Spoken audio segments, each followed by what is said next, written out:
거룩한 보고입니다.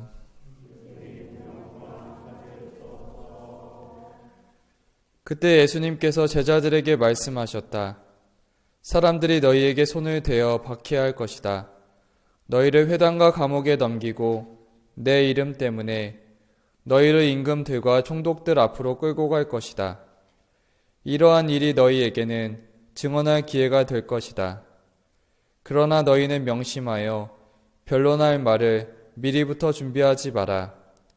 어떠한 적재자도 맞서거나 반박할 수 없는 언변과 지혜를 내가 너희에게 주겠다.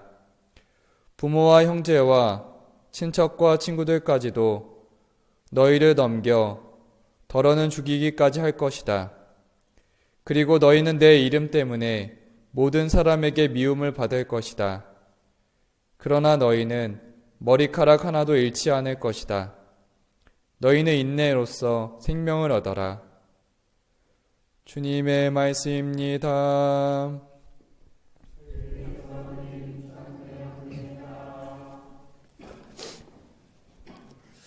참 예수님, 오늘 말씀 중에서 너희는 내 이름 때문에 모든 사람에게 미움을 받을 것이다. 그러나 너희는 머리카락 하나도 잃지 않을 것이다. 순교자들은 예수님의 이름, 그 신앙을 지키고자 모든 사람에게 미움을 받아 육신은 죽었습니다. 하지만 박해자들이 순교자들의 육신을 죽일 수는 있어도 영혼은 죽일 수 없었습니다. 순교자들도 육신의 죽음에 대한 두려움은 있었을 것입니다. 주님께서는 순교자들을 안심시키십니다. 너희는 머리카락 하나도 잃지 않을 것이다. 순교자들은 신앙과 세상과의 대립 안에서 미움을 받았습니다. 순교자들은 그 신앙을 지켰고 그 신앙을 전해줍니다. 순교자들의 신앙 중에서 오늘 전 세계 교회에서는 둥락 안드레아 신부님과 동료 순교자들의 신앙을 기억합니다. 오늘은 특별히 베트남 잠바안프 요셉 수사님의 번역의 도움을 받아서 우리나라에서는 거의 처음으로 둥락 안드레아의 구체적인 삶과 신앙을 전합니다. 둥락 안드레아 신부님은 1785년 박림교구에서 태어났습니다. 부모님은 가난한 비신자였고 11살에 이사해서 하노이에서 살았습니다. 둥락은 지혜로워서 일주일에 교리서 한 권을 다 배울 수 있었습니다. 그는 착하고 부지런했으며 12살에 안드레아 세례명을 받았습니다. 그리고 그는 소신학교에 다녔고 열심히 묵주기도를 했습니다. 둥락 신부님은 10년 동안 신학생이었고 28살에 롱의 주교님으로부터 서품을 받았습니다. 둥락 신부님은 본당 사목을 했는데 많은 사람들이 그를 좋아했습니다. 그 이유는 선하고 지혜로웠으며 강론 준비를 잘했습니다. 그리고 옷차림은 검소했고 수요일과 금요일에는 단식을 했습니다.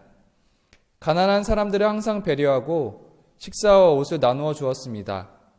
열정적으로 맡은 임무를 완성했고 항상 영성생활에 관심이 많았습니다. 그러던 중에 베트남에 어려움이 닥쳤습니다. 1833년 1월 6일 민만 왕이 종교를 금지했습니다. 그때 둥락 신부님은 신자들 집에 숨었습니다. 하지만 1835년 미사 후에 관원들에게 붙잡혔습니다. 둥락 신부님과 신자들 30명이 함께 잡혔습니다.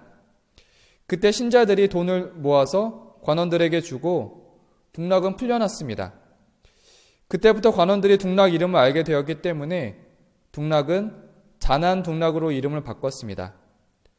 둥락 신부님은 다시 두 번째로 잡혔고 신자들이 돈을 주고 다시 풀려났습니다. 그리고 나서 둥락 신부님은 배를 타고 가는 길에 비와 태풍을 맞아서 육지에 올라가서 쉬게 되었습니다. 하지만 육지에서 세 번째로 관원들에게 붙잡혔고 다시 감옥에 가게 되었습니다.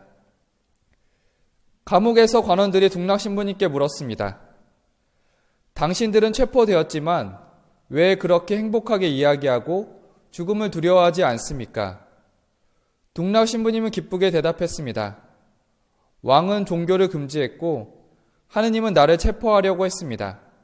나는 겁먹지 않습니다. 오히려 내가 섬기는 하느님을 위해 열심히 일했기 때문에 행복합니다. 주교님은 신자들이 관원들에게 돈을 주고 등락을 구하는 것을 허락했습니다. 하지만 등락 신부님은 자신이 3번째로 체포된 것은 하느님의 뜻이라고 생각했습니다. 그래서 등락 신부님은 신자들이 자신을 구하는 것을 허락하지 않았습니다. 그가 배를 타고 하노이로 떠나갈 때 많은 신자들이 울었습니다. 관원들이 백성들에게 물었습니다. 신부님은 무엇을 가지고 있기에 여러분은 애통해야 합니까?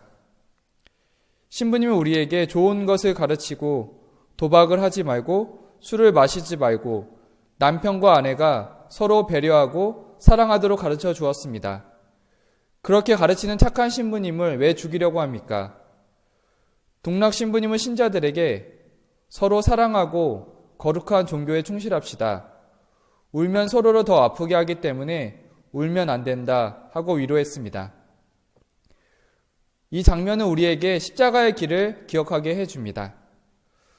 등락은 하노이에 도착했고 관원들에게 끌려갔습니다.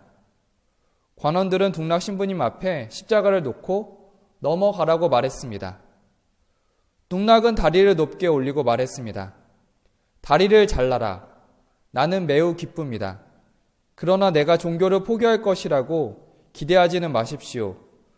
등락 신부님은 십자가를 넘어가지 않았습니다. 등락 신부님은 순교 전에 주교님께 위로의 편지를 받았고 등락은 답장을 보냅니다. 우리가 하느님께 충실하고 항상 하느님을 위해 기꺼이 죽을 수 있도록 기도해 주십시오. 우리 마음은 산처럼 하느님을 굳게 믿습니다. 등락 신부님은 1839년 12월 21일 베트남의 하노이에서 참수형을 받고 순교하였습니다. 그리고 교회에서는 1988년 6월 19일 로마의 성 베드로 광장에서 교황 성 요한 바오로 2세가 성 안드레아 등락 사제와 116명의 동료 순교자들을 시성하면서 그들의 추기를 11월 24일에 기념하고 있습니다. 등락 안드레아 신부님은 3번째 체포되었을 때도 다시 풀려날 수 있었습니다. 하지만 등락 신부님은 순교가 하느님의 뜻이라고 생각했습니다. 하느님을 위해 기꺼이 죽고 산처럼 하느님을 굳게 믿는다고 하십니다. 등락 신부님의 순교의 피는 베트남 그리스도인 그리고 전 세계 모든 그리스도인을 위한 것입니다. 그 믿음이 지금 우리에게 전해집니다. 우리는 신앙생활을 하면서 우리는 신앙과 세상의 대립을 마주하게 됩니다. 내가 원하는 것을 선택합니까? 아니면 하느님의 뜻을 선택합니까? 세상의 재물입니까? 하느님입니까? 오늘은 등락 신부님이 쓴 편지 내용인 우리가 하느님께 충실하고 항상 하느님을 위해 기꺼이 죽을 수 있도록 기도해 주십시오. 우리 마음은 산처럼 하느님을 굳게 믿습니다를 기억하며 성 안드레아 등락 사제와 동료 순교자들의 전구의 도움을 받았으면 합니다.